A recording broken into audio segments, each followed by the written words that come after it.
Hi friends, welcome back my channel iSmart create news. First నా channel చూస్తుంటే like చేసి subscribe చేయండి. సో ఇప్పుడు మ్యాట్ ఫర్ ఈచ్ అదర్కి సంబంధించి కొన్ని న్యూస్లు చూద్దాం, ప్లస్ నిఖిల్ కావలికి సంబంధించిన న్యూస్లు చూద్దాం.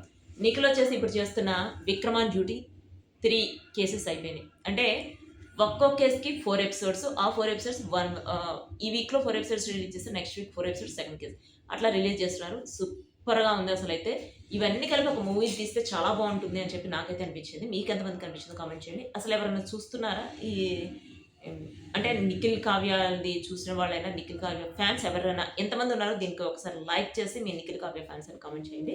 ప్లస్ నిఖిల్ కావ్యకి సంబంధించిన లేటెస్ట్ న్యూస్ ఏమైనా కావాలన్నా నేను ఇస్తాను.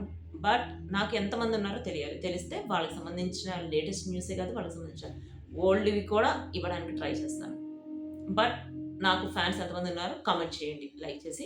ప్లస్ కావ్య వచ్చేసి ఇప్పుడు ఒక పోస్ట్ ఒకటి షేర్ చేసింది అనమాట. తను ఇంతకు ముందులా కాకుండా ప్రతి ఒక్కరితో చాలా జోవిల్గా, ఫ్రెండ్లీగా ఉండడానికి ట్రై చేస్తుంది. ఫ్యాన్స్తో కూడా ఫొటోస్ దిగడం. ఇంతకుముందు అయితే వేరుగా ఉండేది నిఖిల్ కావ్యాలు ఉన్నప్పుడు, ఇప్పుడైతే వేరుగా ఉండేది. కావ్య అయితే ఇప్పుడు ఇండివిజువల్గా, ఇండిపెండెంట్గా ప్రతి దానిలో తన ఒక్కతే వెళ్తుంది. తనతో పాటు ఒకళ్ళు వెళ్తుంటారు. బట్ ఇంతకుముందు అయితే ఎక్కడికి వెళ్ళిన నిఖిల్ కావ్య వాళ్ళిద్దరే ఉండేవాళ్ళు. ఇప్పుడు వాళ్ళిద్దరిని 1 ఇయర్ నుంచి వాళ్ళిద్దరిని వేరువేరుగానే చూస్తున్నాం కదా. బట్ కెరీర్లో అయితే చాలా గ్రోత్ వచ్చింది కావ్యకి.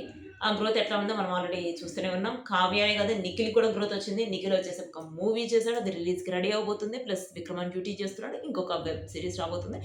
ప్లస్ ఇప్పుడు ఇంకొక న్యూస్ ఏంటంటే తన ఆల్బమ్ కూడా రాబోతుంది. తనదే కాదు, కావ్యది కూడా ఆల్బమ్ రాబోతుంది. సో ఇవన్నీ పక్కన పెడితే మ్యాడ్ ఫర్ ఈచ్ అదర్కి సంబంధించి నాకు కొన్ని కాన్సెప్ట్లు నచ్చినాయి. అవి ఏంటంటే వాళ్ళు ఒక గేమ్లో ఓడిపోతే, ఆ గేమ్లో ఓడిపోయినని వాళ్ళు బాధపడుతున్నప్పుడు ప్రేమ్ గురు వాళ్ళని పిలిచి, ఒక్కొక్కరిని పిలిచి మీరు ఎందుకు ఫీల్ అవుతున్నారు, మీ ఇద్దరికి సంబంధించి అంటే మనసులో ఏముంది మొత్తం బయట పెట్టించడం, అంటే వాళ్ళకి ఏదైనా క్రాషెస్ వచ్చినప్పుడు అవి కూడా సాల్వ్ చేయటం బాగుంది. అంటే ఇది mad for each other first season కాబట్టి అందరికీ అంత తొందరగా ఎక్కకపోవచ్చు, అంటే మైండ్లోకి ఎక్కడానికి కొంచెం టైం పడుతుంది. బట్ చూస్తుంటే మనకు అర్థమవుతుంది ఏంటంటే ఎవరికైనా హస్బెండ్ అండ్ వైఫ్ మధ్య ఏదన్నా కొంచెం డిస్టర్బెన్స్ ఉంటే ఆ డిస్టర్బెన్స్ మొత్తం క్లియర్ చేసుకునే టైం ఇదని చెప్పొచ్చు.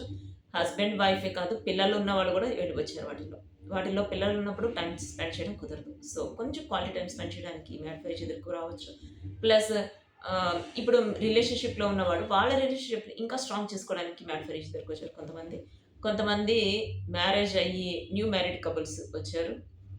ఇట్లా ఇవైతే చూడటానికి బాగుంది.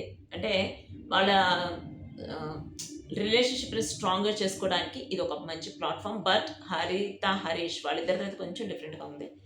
చూద్దాం. అంటే వాళ్ళు ఆల్రెడీ ఎలిమినేట్ కూడా అయిపోయారట. ఎలిమినేట్ ఎందుకు అయ్యారు అనేది కూడా మనకు చూపిస్తారు కదా, చూద్దాం. సో ఇది వచ్చేసి నిఖిల్ కావ్యకి సంబంధించిన latest updates. Next video guys, bye.